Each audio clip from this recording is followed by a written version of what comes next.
You're the first guest. I've been talking to people about abductive reasoning, and every time I tell people, they're like, "What's that? And is that made up?" And I'm like, "No, Google it. It's a real thing." Well, for the listener, I think it might be beneficial to do a quick like one-on-one course on abduction. I think it's a misnomer that Sherlock Holmes was a deductive reasoner. He was an abductive reasoner, and that's what made him so effective, right?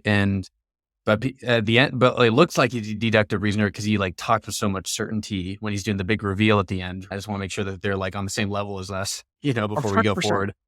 Yeah. So you've heard Sherlock Holmes. They're like, oh, you've got a power of deduction.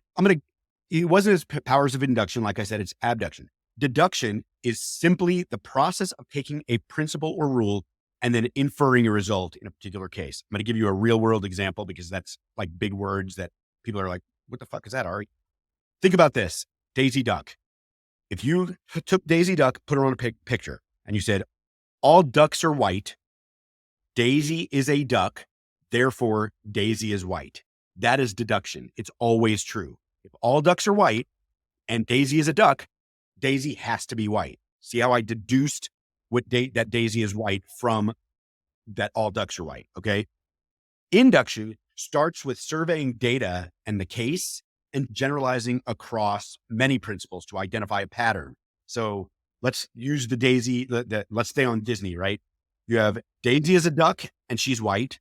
Donald is a duck and he is white. And Scrooge is a duck and he is white. Therefore, ducks are white. All ducks are white.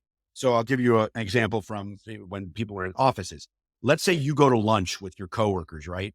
You go out with 6 of your coworkers and 4 of them order the exact same thing. You would induce that sandwich is probably good because most of them ordered that sandwich. Finally, abduction is it's like thinking in bets. It's like taking information and evidence, weighing the strength of that evidence, and then making decisions based upon it. It's when a major premise is evident, but the minor premise, and therefore the conclusion is only probable. So it'd be like this. Most ducks are white. Daisy is a duck, therefore Daisy is likely white. Now we would need more information. We found a white feather in Daisy's house. Daisy is likely a white duck. I mean, could it be something else? Yes. It could be that Donald was visiting Daisy and left a feather there and Donald was white. But we're saying that Daisy is likely white. And then you're basing that conclusion from the information known at that point in time.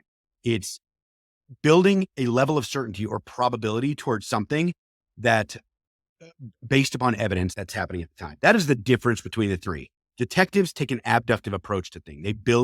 Think about abduction as building a case. So in our case, in the case that you and I are talking about today, abduction is building a business case for something. You're chasing a story of why something is happening and attaching a likelihood or a level of certainty to that. Yeah. And so that put another crease in my brain as I'm trying to understand like this topic, that the deduction in Sherlock Holmes. So the whole course of the story, he's doing abductions, and it seems like he's in his head, and I think that's like why he has like the kind of like the partner foil of Watson to just be like, I don't know what this guy's thinking about the whole time. And at the end, he makes a deduction when he needs to like make an accusation as a consultant, right? He needs to actually make a claim that this is what happened. Here's all the evidence I had.